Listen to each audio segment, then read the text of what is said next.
Hi viewers, welcome to இளவரசி Sudhakar YouTube channel.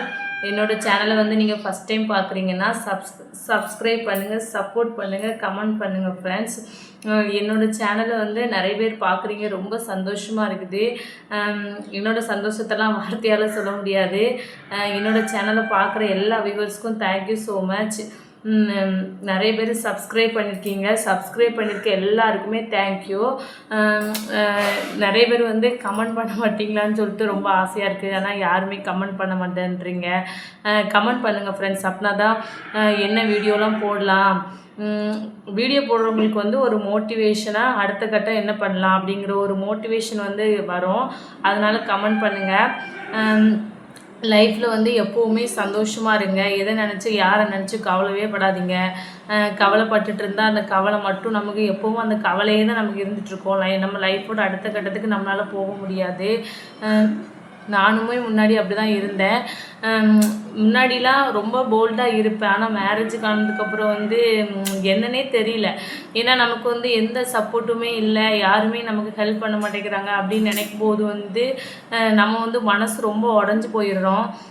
அதை வந்து எப்படி சரி செய்கிறது, அதை எப்படி ஈடு செய்ய முடியும் அப்படிங்கிறது வந்து நம்ம யோசித்து ரொம்ப டவுன் ஆகிடுறோம். எல்லாருமே அப்படி தான் டவுன் ஆகிடுவீங்க. நானும் அப்படி தான் ஆகியிருந்தேன். என்னை வந்து இவ்வளோ கான்ஃபிடெண்ட்டாக இவ்வளோக்குள்ளே நான் மாறி இருக்கேன்னா அதுக்கு காரணம் வந்து கண்டிப்பாக நான் கடவுள் மட்டும்தான் சொல்லுவேன்.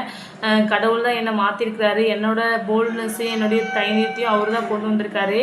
அதனால் என் வீடியோ பார்க்குற எல்லா வியூவர்ஸுமே நமக்கு யார் இருக்கா அப்படின்னு நினச்சி நீங்கள் ஃபீல் பண்ணுவீங்க. ஏன்னா எல்லாருக்குள்ளேயும் அந்த ஃபீலிங்ஸ் கண்டிப்பாக வரும். அப்படி வரும்போது ரொம்ப எல்லோரும் கவலைப்படுவீங்க. யாருமே நமக்காக இருக்க மாட்டாங்க, நம்ம தான் நமக்காக இருப்போங்கிற அந்த தைரியம் நமக்குள்ளே தான் இருக்கும்.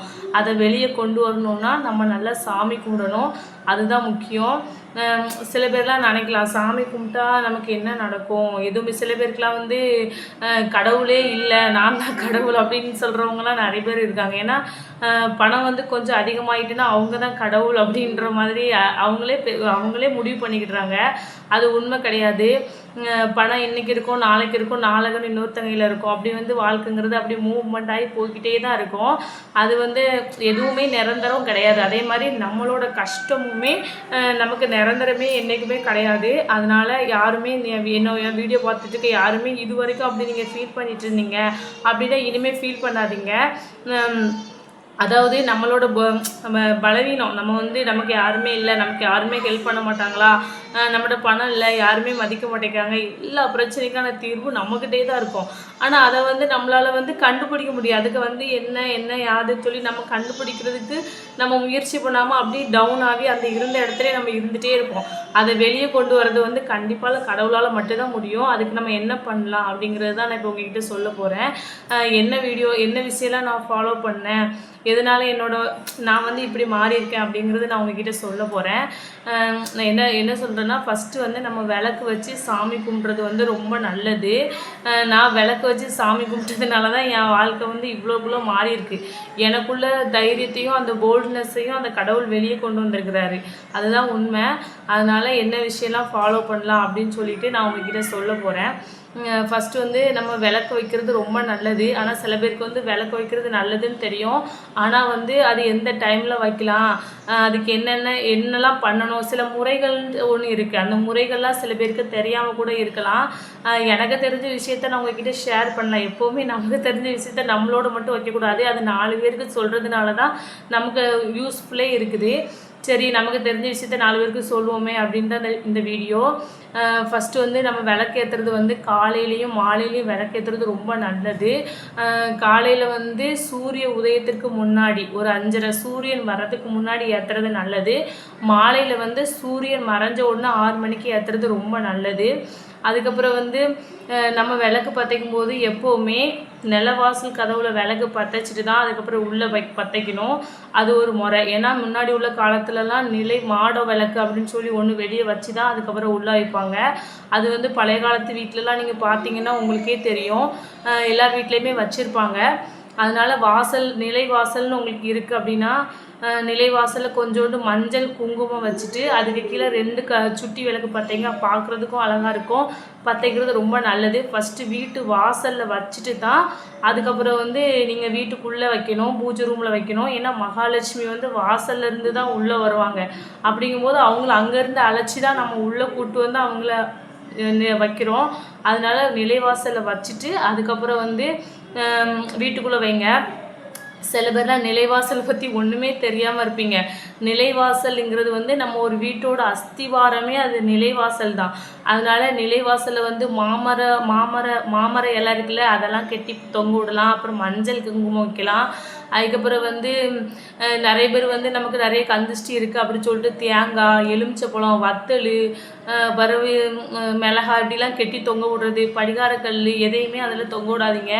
ஏதாவது ஒரு பொருள் வேணால் நம்ம ஓரமாக கெட்டிக்கலாம். அதோட நம்ம நிலவாசல் இப்படி நம்ம நடந்து வரும்போது நம்ம தலையில் தட்டுற மாதிரி சில வீட்டெல்லாம் பெரிய பாறாங்கள் கூட தொங்க விட்டுருப்பாங்க, பெரிய தேங்காவெல்லாம் தொங்க விட்டுருப்பாங்க. நான் கூட ஒரு வீட்டுக்கு போயிருக்கும்போது எனக்கு அந்த தேங்காய் கூட மண்டையில் அடிச்சிருக்கு. அப்படிலாம் தொங்க விடாதீங்க. தொங்க விடலாம், ஏதாவது ஒரு பொருள் தொங்க விடலாம். அதுக்கப்புறம் வந்து நிலவாசலை வச்சுட்டு உள்ளே வைக்கணும். அதுக்கப்புறம் உங்களுக்கு பின்னாடி வாசல் கதவு இருக்குது அப்படின்னா பின் வாசல் நீங்கள் விளக்கு பற்றிக்க போகிறீங்க அப்படின்னா பின் வாசல் மூடிட்டு பார்த்தீங்க அப்படின்னா தான் மகாலட்சுமி உள்ளே வந்து நம்ம வீட்டிலே நிரந்தரமாக இருப்பாங்க. பின்னாடி வாசல் எப்போவுமே நம்ம விளக்கு பற்றிக்க மூச்சுட்டு திறந்தே இருக்கக்கூடாது. இந்த விஷயத்தை வந்து கண்டிப்பாக ஃபாலோ பண்ணுங்கள். சில பேருக்கு தெரியும், தெரியாமலும் இருக்கலாம். அதனால் தெரிஞ்சவங்களுக்கு நான் சொல்கிறேன். அதனால் பின்னாடி வாசல் எங்களுக்கு கிடையாது அப்படின்னா பின்னாடி ஜன்னலாவது இருக்கும்ல, அதையாவது மூடிடுங்க, க்ளோஸ் பண்ணிவிட்டு அதுக்கப்புறம் பற்ற வைங்க. அதுக்கப்புறம் வந்து பூஜை ரூமில் வந்து விளக்கு வைக்கிறது, அதுக்கு நிலவாசலில் வச்சுட்டு பூஜை ரூமில் வைக்கிறது ரொம்ப நல்லது. அதுக்கப்புறம் வந்து பூஜை ரூமில் வந்து எத்தனை விளக்கு வைக்கணும் அப்படின்னா நமக்கு எப்படி பிடிச்சிருக்கோ அத்தனை விளக்கு வச்சுக்கலாம். அதுக்குன்னு ரொம்ப அளவுக்கு அதிகமான விளக்குலாம் வைக்கணும்னு அவசியம் கிடையாது.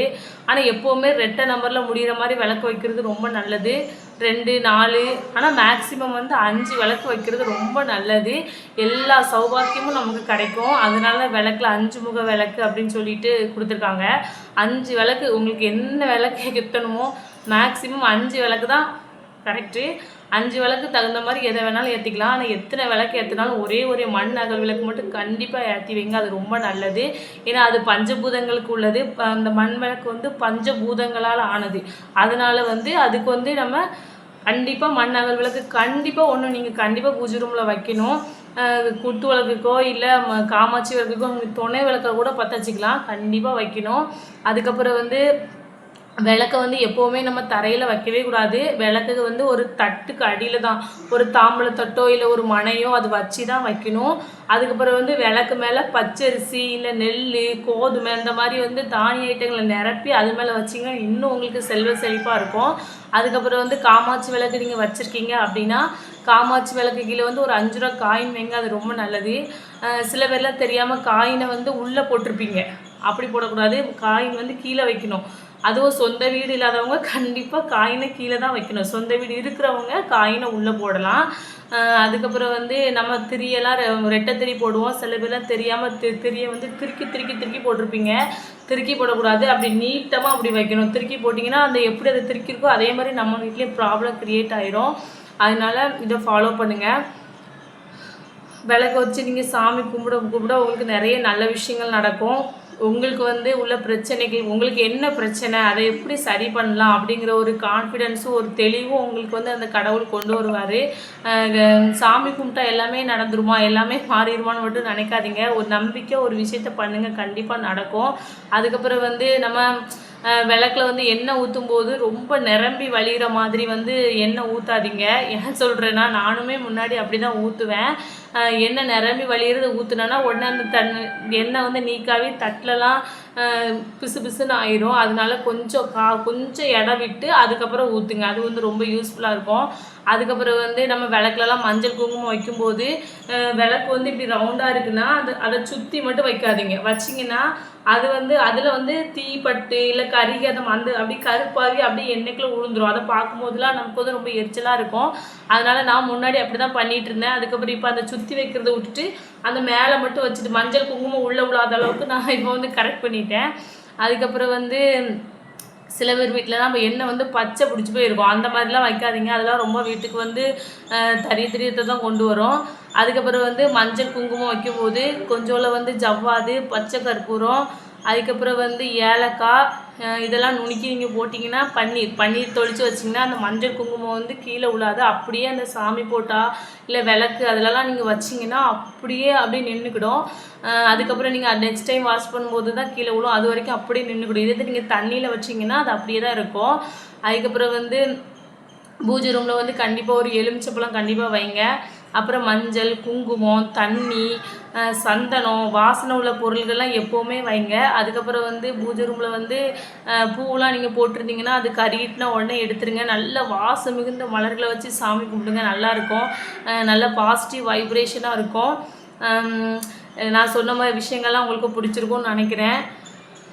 தொடர்ந்து ஒரு விஷயத்த நம்ம செஞ்சுட்டே இருக்கும்போது கண்டிப்பாக நம்ம வாழ்க்கை மாறும். சில பேர்லாம் நினைப்பாங்க, நான் வந்து நினைக்கிறாங்களோ என்னமோ எனக்கு தெரியாது, ஆனால் என் மனசுக்குள்ள அப்படி தோணும். ஏன்னா நம்ம இப்படி விளக்கு வச்சு சாமி கும்பிட்றதுனால நம்மளை பார்க்குறதுக்கு அவங்களுக்கு என்னதோ ஒரு மாதிரி தெரியுமோ அப்படிலாம் நான் ஃபீல் பண்ணியிருக்கேன். ஆனால் வந்து அப்படிலாம் ஒன்றுமே கிடையாது அப்படிங்கிற கான்ஃபிடென்ட் வந்து நம்ம ஒரு விஷயத்த பண்ணும்போது நம்ம ஏன் அடுத்தவங்கள பற்றி யோசிக்கணும்? அடுத்தவங்கள பற்றி யோசிச்சோனாலே நம்ம வாழ்க்கை முடிஞ்சு போச்சுன்னு நான் சொல்லுவேன். எப்போவுமே நம்மளை பற்றி மட்டும்தான் யோசிக்கணும். நம்ம வாழ்க்கை எப்படி சரி பண்ணலாம், நம்ம எப்படி முன்னேறலாம், இப்படிப்பட்டு யோசிச்சுட்டே இருங்க. கண்டிப்பாக நம்மளோட வாழ்க்கை மாறும்.